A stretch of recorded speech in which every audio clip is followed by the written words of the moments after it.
Eight residential plots to be put on sale in the next quarter. The central government announces blueprint for Shanghai Free Trade Zone, and the UN Security Council reaches deal on Syrian chemical weapons.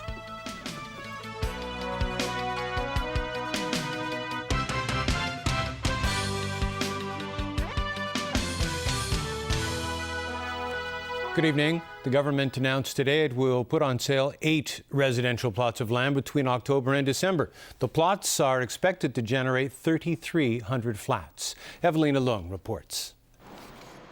In the third quarter of the current financial year, 8 plots of land slated for residential use will be sold by tender. 4 of these sites are in Tuen Mun, 3 in Kai Tak, and 1 in Fo Tan. Out of these 8 sites, 5 sites will be with a minimum flat number production requirement. That shows the government's determination in supplying small to medium-sized units to the market.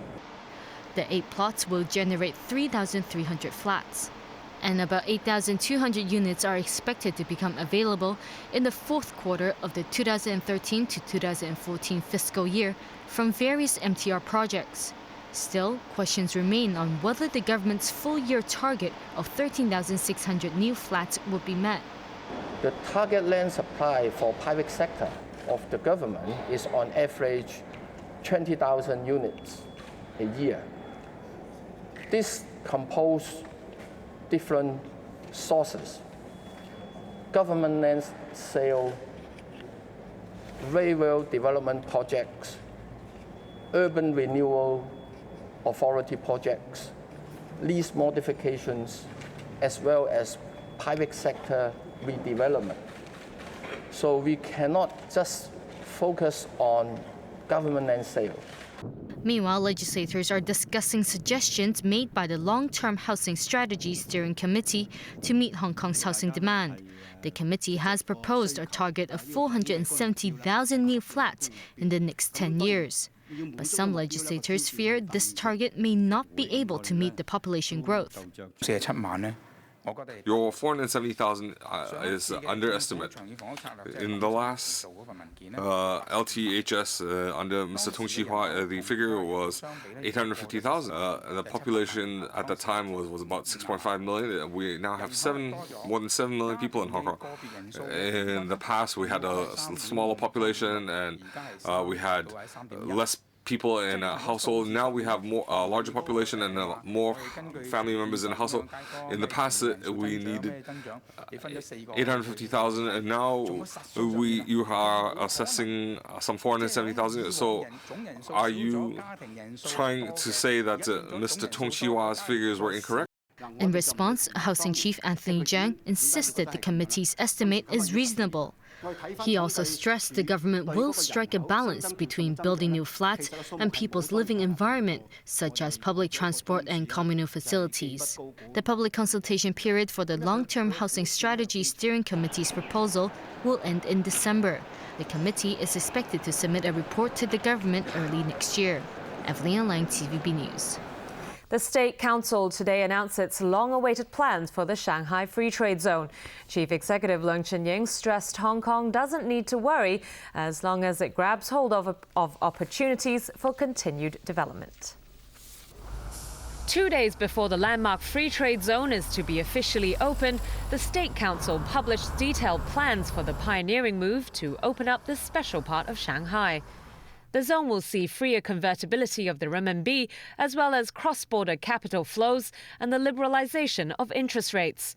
Looser regulations will allow foreign investors to set up a range of companies, including banks and insurers. And Chinese-funded banks will be able to set up offshore services there. No specific time frame has been given for the implementation of these reforms, although they're expected to be carried out within the next 2 or 3 years. The document, published on the State Council's website this afternoon, didn't mention the lifting of a ban on foreign websites in the zone, as reported earlier by foreign media. However, there is a clause that states foreign companies may be allowed to offer specialized telecommunications services, and that services that violate existing Chinese laws may be granted permission on a case-by-case basis. The State Council will announce a list of what won't be allowed in the zone at a later date. At an economic forum, Wu Xiaoling, National People's Congress Financial and Economic Affairs Deputy Director, said the free trade zone is an indication of the mainland's future reforms, a systemic plan that may be implemented nationwide later on. She said although other places were considered by the NPC, the focus is now on experimenting in Shanghai only. Meanwhile, Chief Executive Leung Chun-ying stressed today he has faith in Hong Kong's economic development amid concerns about the impact of the Shanghai Free Trade Zone on the territory. Speaking during a trip to Chongqing, Leung said many people have focused on political reform over the past year, but that Hong Kong has to make sure it doesn't miss any opportunities to improve its competitive edge. And on electoral reform, Leung said there's not enough time to change the basic law now, so all discussions on the 2017 chief executive election should focus on solutions that are within the framework of Hong Kong's mini-constitution. The government has come under fire for failing to take ethnic minorities into consideration while trying to establish Hong Kong's first poverty line. Rani Samtani has the story. Coming up with an official poverty line has been a top priority for the Commission on Poverty. Along with defining the poverty line, the Commission will provide statistics on various people, such as the elderly, new migrants, and single-parent families to assist in policy making. But one group is notably absent: ethnic minorities. This is only one of the examples that, the government is seriously lack of racial and cultural sensitivities. And yet again reflects the government seems not including ethnic minorities as part of Hong Kong. It is hoped that the poverty line will serve as a guideline for coming up with poverty alleviation policies. But because ethnic minorities have been excluded, Wong fears that strategies to tackle poverty will not apply to them. First of all, when they set up the poverty line, the ethnic minority communities never been consulted. And also, you see that there is no ethnic minorities representative, in the commission. Wong suggests that the government conduct a study on the situation facing ethnic minorities so that officials can devise strategies that will help them as well. When the poverty line is officially unveiled tomorrow, the Commission on Poverty is also expected to introduce an apprentice program to assist young people aged between 16 and 25 who come from low-income families. The business community believes this is a more realistic and forward-thinking approach than simply offering them subsidies. The business sector, really has the resources, but more importantly, the skills, to help, provide guidance to the young people so that they become more knowledgeable about what options are open to them, in terms of their careers, and also in terms of, motivating them as well. Wong says this will help young people become more self-reliant and in the long term will help improve their quality of living. Rani Samtani, TVB News. Turning overseas now, Turkey has chosen a Chinese firm to co-produce a $4 billion long-range air and missile defense system, rejecting rival bids from Russian, US and European companies. Ankara announced it's awarding the contract to China Precision Machinery Import and Export Corp to build the Chinese FD-2000 system. Turkey has the second largest deployable military force in the NATO alliance. The country has no long-range missile defense system of its own, but NATO has deployed the US-built Patriot air and missile defense system there since last year.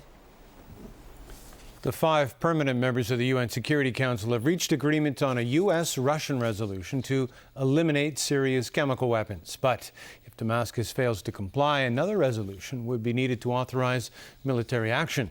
Sonia Artero reports. Russia and the United States have just introduced to the Security Council a draft resolution on the elimination of chemical weapons in Syria. But reaching that agreement came from hard-fought negotiations with Russia, an ally to Syrian President Bashar al-Assad. The resolution demands that his regime abandon its chemical stockpile and allow unfettered access to chemical weapons experts. But if Damascus fails to comply, the Security Council will need to adopt a second resolution to impose measures under Chapter 7 of the UN Charter, which allows for military and non-military actions. The resolution also establishes what President Obama has been emphasizing for many months, that the use of chemical weapons anywhere constitutes a threat to international peace and security. By establishing this, the Security Council is establishing a new international norm. Once the global watchdog approves the resolution, experts from the Organization for the Prohibition of Chemical Weapons are expected to begin inspecting Syria's stockpile of toxic munitions by Tuesday. Also meeting on the sidelines of the UN General Assembly was the Friends of Syria group, who called for credible elections to allow Syrians to choose their next president. This is a transitional government that must be chosen by mutual consent. And there isn't anybody in the world who believes that Assad would ever get the consent to be part of such a government. Still on the defense, during an interview on Venezuela's state network, Assad insists the rebels are responsible for that deadly August 21st gas attack near Damascus. An accusation UN inspectors are still trying to determine. They were seen leaving their hotel in Damascus yesterday, hot on their chemical weapons probe trail. Sonia Artero, TVB News. US and European diplomats have welcomed what they called a significant shift in Iran's attitude during talks aimed at resolving the impasse over Tehran's disputed nuclear program. Following the meeting, the United States and Iran had their highest level official talks in almost 35 years. Alan Buchnier has more.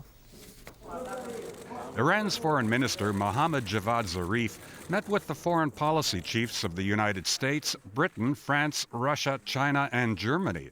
Following the meeting, U.S. Secretary of State John Kerry said it represented a good first step.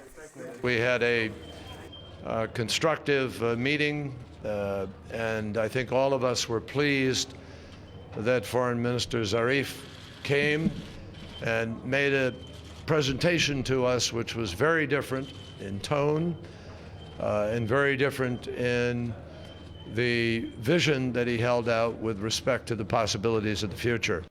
Zarif said Iran's main goal is to have international sanctions lifted as soon as possible by proving his country is not interested in making a nuclear weapon.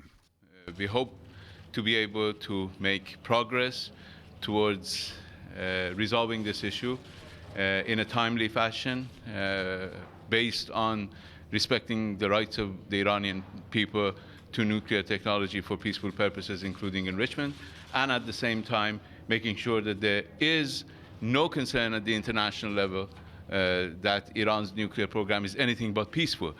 Zarif also said his 30-minute bilateral session with Kerry was a constructive first step. Also on the sidelines of the UN General Assembly, Iranian President Hassan Rouhani met with UN Secretary General Ban Ki-moon. Rouhani said he hopes the nuclear talks can come to a resolution within 3 to 6 months. He also called for worldwide disarmament of nuclear weapons, saying there are no right hands for these wrong weapons. Alan Buchnier, TVB News. Still to come in the news tonight, plans to build home ownership scheme flats in Moi Wo. Deadly building collapse in Mumbai. And Yankees fans say goodbye to baseball's greatest closer.